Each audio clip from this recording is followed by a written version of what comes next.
Hello, everyone, and welcome to the Brownstone. I'm your host, Dr. Michele, and you're listening to Numbers Don't Lie. We learn to get out your feelings so you can make the best decisions for yourself, your family, and your business.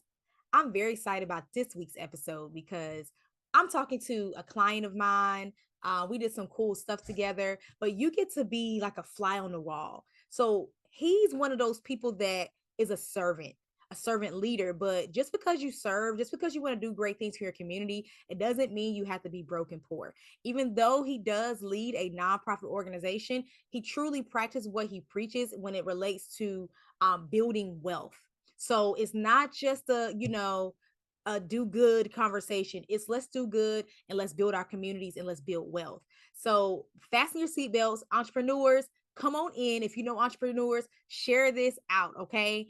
You're going to love this conversation. So, welcome to the Numbers Don't Lie stage, Booker T. Spencer Jr. Hey, Dr. Josie, how you doing today? I'm good. How are you? I am awesome. I am awesome. Glad to be on this podcast today. I'm so Numbers don't happy. lie. Wow. They don't. And Yep. I keep hearing it more and more. So I'm like, people get it. Right. Yep.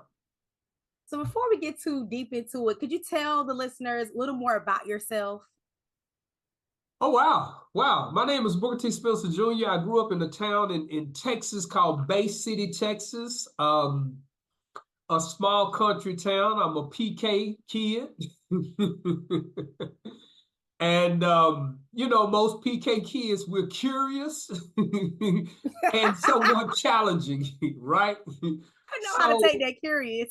yeah, we curious. I grew up with the title of being bad. I say I never was bad. I was just curious. I'm one of those, Mm-hmm. people like trial and error. I'm that person to do something and then come back and tell you, no, don't do that.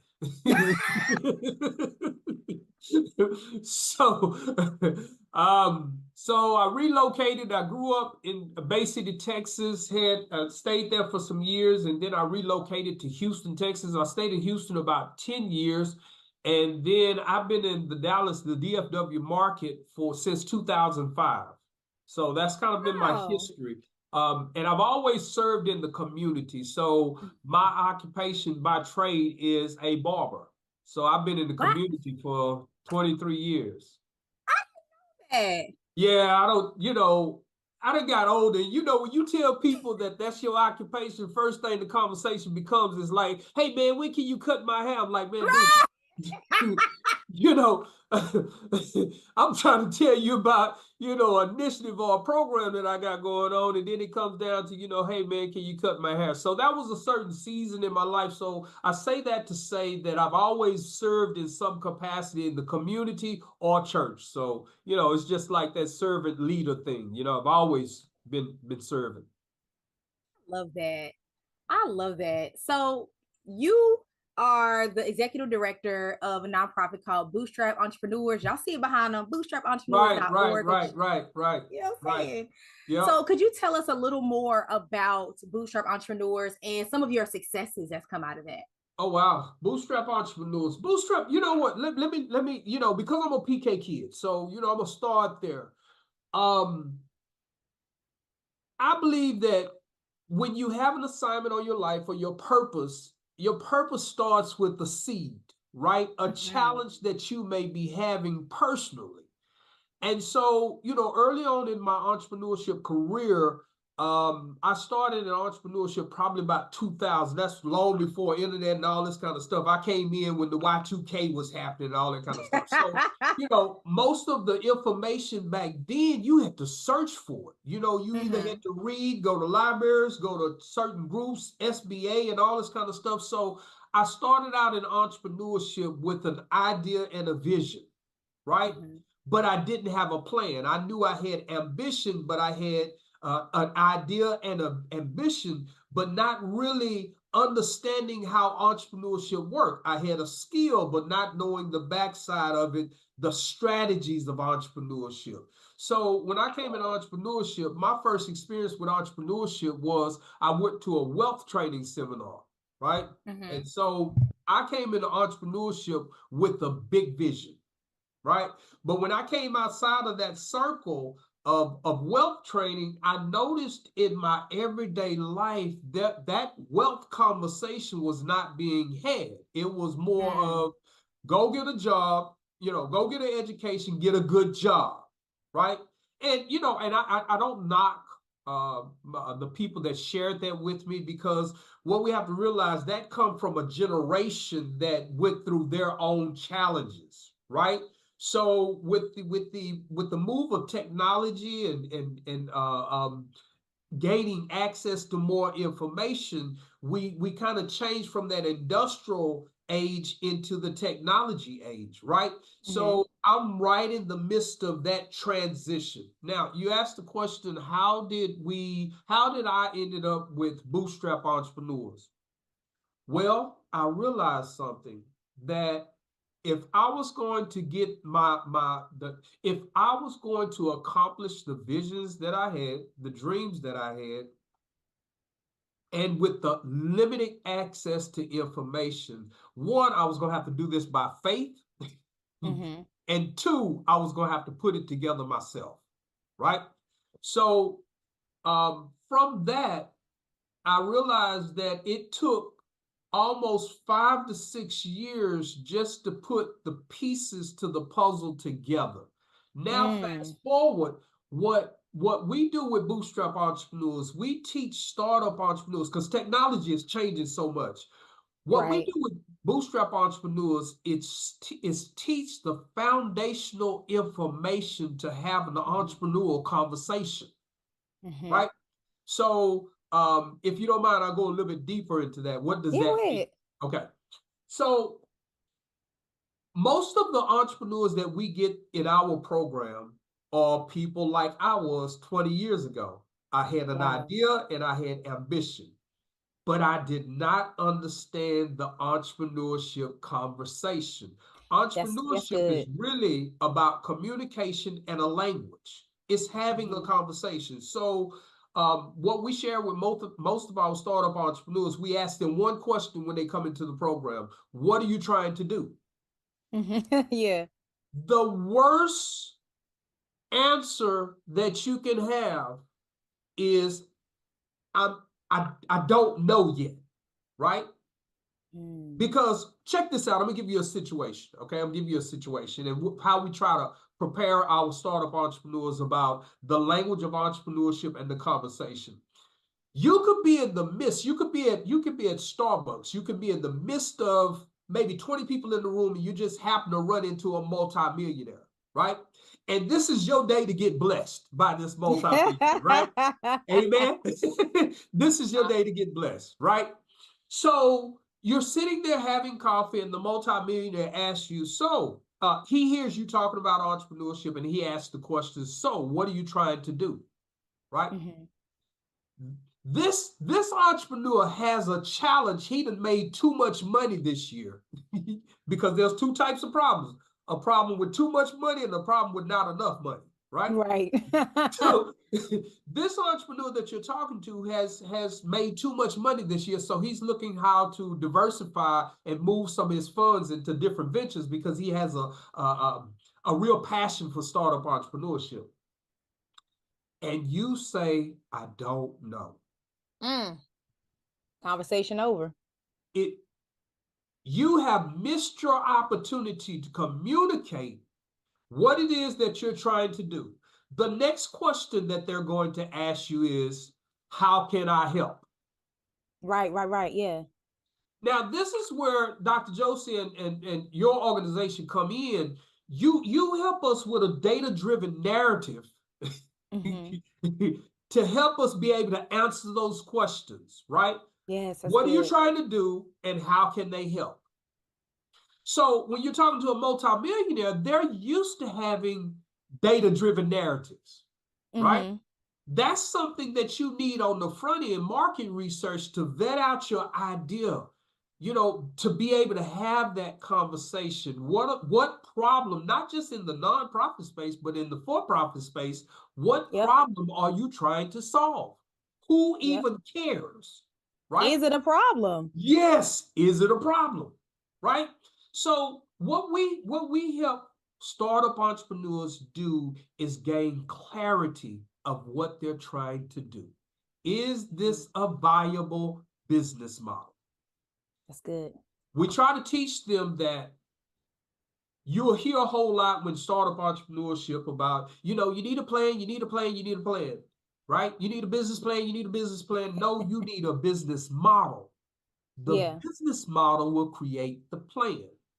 So we take a different approach. We teach startup entrepreneurs about the 9 components of a business model. So when they have that conversation, yeah, I love The the business business model model. canvas. You know it, you know it, you know it, you know it.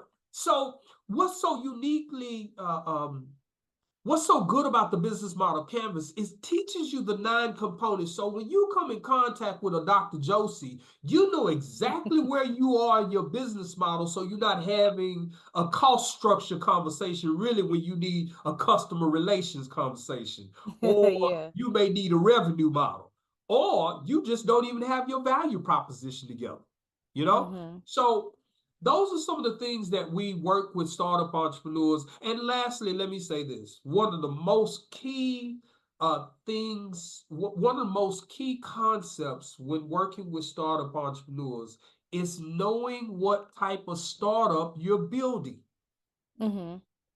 Every startup is not the same. You may be in a lifestyle startup. You may be in a small business startup. You may be a scalable startup. So it's getting the language correct on the front end so you can have you can hit your milestones while you're going through that first 3-year learning curve, right? You can expedite your process just by getting the language right. Did you know that data-driven organizations were 19 times more profitable? 19. You heard me right. Perhaps you're asking, what is data-driven and how do I become one of those organizations? I'm so glad you asked. I want you to go take a quiz. It's a simple, quick quiz to help you assess if you are in fact one of those organizations. Head over to mogulbeginnings.com/data into dollars quiz now. That's mogulbeginnings.com. You can just go to mogulbeginnings.com and it'll show you the Data into Dollars quiz. Take it now. You'll see if you're on your way to 19xing your profitability. You're listening to Numbers Don't Lie on KCCR Cityscape. We hope you're enjoying the tunes and all the jams. Make sure you visit our website over at brownstoneworldwide.com to learn about all things Brownstone. You can check out Brownstone Living Magazine and all the great things that we have on the website, as well as the shop. You just got to head over to the website, brownstoneworldwide.com. No, that was really good because I talk to entrepreneurs every day. I mean, I'm surrounded by them. I'm one myself. And especially those that are in like I'll say the nerdy space, like me, where maybe it's data or tech or something that's that requires a lot of brain power, that's a specialized skill. A lot of times we want to go into business, but we have a hard time having that conversation. I know that's across the board, but it's even tougher for people in my space because it's like, how do I even take all this up here and even package it up into words that someone else can, that they would want to buy what I have. So I love what you're doing. It's critical because if we don't figure out that stuff at the front end, we're gonna keep struggling through. Oh, I'm not making any sales because that's people don't know what you do. They don't know what you're selling. You're not talking to the right people. It's so many layers on top of that. So I'm glad that you're helping with those foundational levels. Yeah. So go ahead. We talk about, there's 2 sides to this. All right. And I'll share with where you are, why you're so important to the whole ecosystem, right? So there's 2 sides. There's a technical and then there's tactical, right? Tactical, how you move, technical, what you do, right? So you are still an entrepreneur, but you're in the business support services. So you're key. I'm the person that's out here, doing the whole business model, but some people may not be in the technical side. They're on the tactical side. That's the perfect marriage, right? Right. Yeah. You need both. So I need someone in business support services like yourself to help me with market research because I'm out trying to generate a dollar, not data research. That's real. And I love that you said that because especially when you're a solopreneur, you have a very small team. it Right. is very tempting. Well, sometimes you have to do it all. But Right. even as you start growing, it's still very tempting to do it all yourself because Right. it's like, well, you think you can save money, Right. but chances are it's gonna take you longer to do it. So you Yep. wasted a whole bunch of time, or it's not Right. gonna be as good. So I'm glad Right. that you recognize that, hey, I need some support in these areas because I got you really operate with that CEO mindset. See, this is why you got bootstrap entrepreneurs because you know what you're talking about and you're practicing what you preach. I'm the Right. CEO. This is what I do. I'm Right. gonna position other people. Go ahead on Booker Right, T. right, right. So now I've always approached. Now you know what? Let me say this to you, Dr. Josie. I was having a conversation. I was pursuing a young man for a board member position, Mm-hmm. and yesterday, this is about the data driven story that you've given us. You've helped us to articulate better, right? Working with your organization is just like, man, I'll be like, man, I got my market research. I wish you would. You can verify the facts. This is a chief data scientist. Yeah, but I'm blowing it up. And we pay big money for that. So I love it. So when we sat down and had a conversation, I think now, when we sat down and had a conversation, and he looked at the data-driven narrative that your firm created for us, he was like, "Oh wow, I for a board member coming on Mm-hmm. to buy into your mission and your vision, and you don't have this data narrative story, this That's good. data-driven story, this story." It makes the person that's getting involved with you skeptical that you really don't know where you're going. You're running a Mm. nonprofit. You're asking me of this time. I feel like you're helping me. You wanting me to come in and put this together, but you don't know where you're going, right? Mm. So it's so important that you utilize your services to get that narrative together, to have a conversation about where you're going. Now, particularly me personally, I believe in scalable startups. That's where Mm-hmm. I'm at. If we can't scale it out in 20 locations, I don't find it interesting. And I'll tell you why, Dr. Joseph. Excuse me. Sorry about that. I believe that everybody needs to have a $1.5 million conversation. Ooh, come That's on. that's the starting point. Mm-hmm. You need to know how to pitch a $1.5 million conversation, That's good. right? And that's the bar where you need to start. Stop playing with these six-figure numbers. Stop playing with that. Because depending on what room, now, again, the type of startups, scalable startups, right? Scalable startups, they expect to you to have a 1.5 million to 5 million to 7 million to $10 million conversation. Mm-hmm. Because if not, anything smaller than that, they're going to say to you, that's something you can do by yourself. I don't think That we makes have, sense. it's Yeah. we like the idea, Spence, but you know, I think we're gonna have a problem with funding that. Mm-hmm. Mm-hmm. I It's mean, that not a makes sense because yes. even you can't even really get a mortgage for less than 100,000. No, no. So if you're going to start, you need to shoot at the $1.5 million level and get comfortable with saying it sounds like this, Dr. Josie. Mr. Spencer, what industry you're in? We're in X, Y, and Z industry. We're looking to have in 5 years, we're looking to build this company to have a certified valuation of 6.5 million with the ability to scale in the next 3 years, right? Yes. So you want to have the conversation about where you are, but where are you projected to be in 5 years? That's Put that good. in the conversation, Mm-hmm. Mm-hmm. because by putting that in the conversation, the person that's co-laboring with you that possibly want to fund you says, okay, this person gets it, Mm-hmm. right? That's good. Certified valuation of XYZ in 3 years. That's good. Because it's like you're allowing the person to hear your vision. Like they see, okay, this is not a whim. Right. This is not something they're just doing because it's popular. Right. This is they have a vision and they're going to see it through. So this seems like you can be taken more seriously. So I understand now. Because before it's just like, oh, I'm just throwing out numbers, or how do I No. know? We don't know. Nothing is guaranteed. But what's the vision and what are you doing to bring that vision to light? So I love that. So you really, we like I say, we teach entrepreneurs not just the look. We got to get out of that stuck conversation of startup, Yeah. right? We like to use the technique reverse engineering. Where do you want to be? So you need Mm-hmm. to look at starting a company, growing a company, and selling a company. That's What good. does the exit strategy look like? That's a conversation that Yes. not enough entrepreneurs are having. No. Because there's no, okay, let me make sure I say this. All right. It's not talked about in our community Right. because of what we seen in our community is in our communities is Robert Earl had a chicken shack for the last 20 years. When he died, the chicken shack went away. Yep.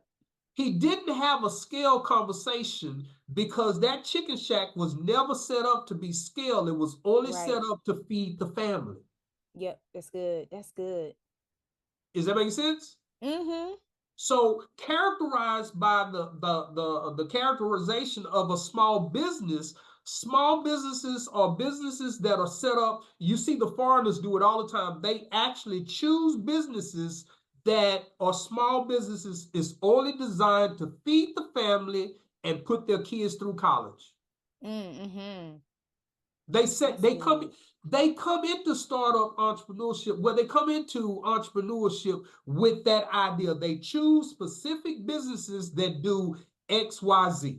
Mm-hmm. Now, when it comes to our community, it's almost like it's like the data that you prepared for us, right? The whole access to capital for Black and brown people. Mm-hmm. With that data that you provided us, the piece that's missing, we are not building businesses to buy assets.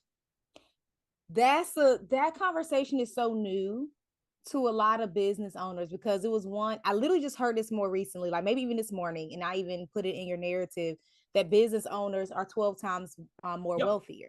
So Yep. it's just like, well, why? Because it's not just that you're generating money, because people can make money every day. Like a lot of times, making money is not hard for a lot of people. You can go make money, you can hustle it, you can do whatever. You can hustle your way to 100,000. You can even hustle your way to 1 million. I know people that they started something, they started at the right time, $1 million. But that doesn't mean you're wealthy. It means you're strategically buying assets. So I love that conversation. Are you having these conversations with your people? Dr. Josie, hold on. Dr. Josie, it's finna get good.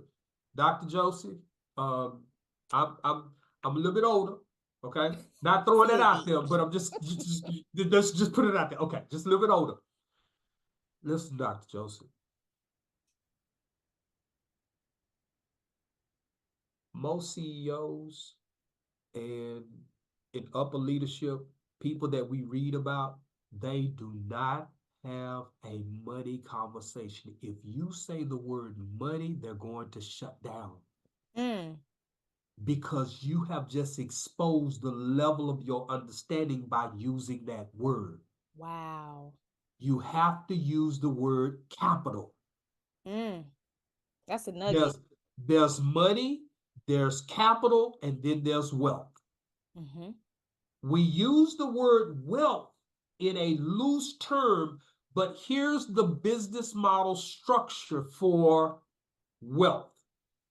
Your first company that you're building, what we're teaching people is about the LLC. That's your operating company. That's it. Mm-hmm. It is not designed for you to become a multimillionaire. It is a business management company. It pays you a salary, it pays expenses, it has a profit, it has those components to it. Now, Mm-hmm. now I'm gonna kind of roll it out for, if you don't mind, Dr. Joseph, can I? Go ahead. Go ahead. Okay, okay, Yeah, you got a little time. okay, real quick. With that $1.5 million conversation, right? We start the operating company. The goal is to generate 1.5 million in revenue, right? Mm-hmm. But you had a profit of this year of 400,000. The operating company is the operating company. The 400,000 goes into your second company, which is the investment company. Come on. Hold on, let me pause because I think this is a good time for all those entrepreneurs, if you know entrepreneurs, right. because Booker T is legit giving you so many bars and gems here. I need you to make sure you share this out. Go to brownstoneworldwide.com/BWTV to make sure people hear this that are in the entrepreneurial space. These are not conversations that are happening No, in all no, entrepreneurial circles. You may no, never meet Booker T again, and you no. may never hear a conversation like that for another few years. Yeah. Share this out. Go ahead. Yeah. Sorry. So the investment company, the second company, is designed to only buy income producing assets. That's good. This is the piece about the wealth thing that you're saying, why are blacks being denied access to capital? Is because they don't have a plan for the investment company. Their conversation is only about an operating company making $1 million with their operating company. But once you make $1 million, what are you going to do? All right, the second company is the investment company. The investment company buys income producing assets that your third company, which is the holding company, owns. That's good. The third company is your bank. So when the scripture tells us about being the head and not the tail, being the borrower, not being the lender and not the borrower, what does the structure look like? Operating company, investment company, holding company. That's now good. You don't need to go to the bank because the holding company has the assets that you borrow against yourself and pay it back. Company number one borrows from the holding company and pays it back. Come on. Listen, Booker T. I'm sorry. I dropped so much. Look. Okay, I'm sorry. Okay. No.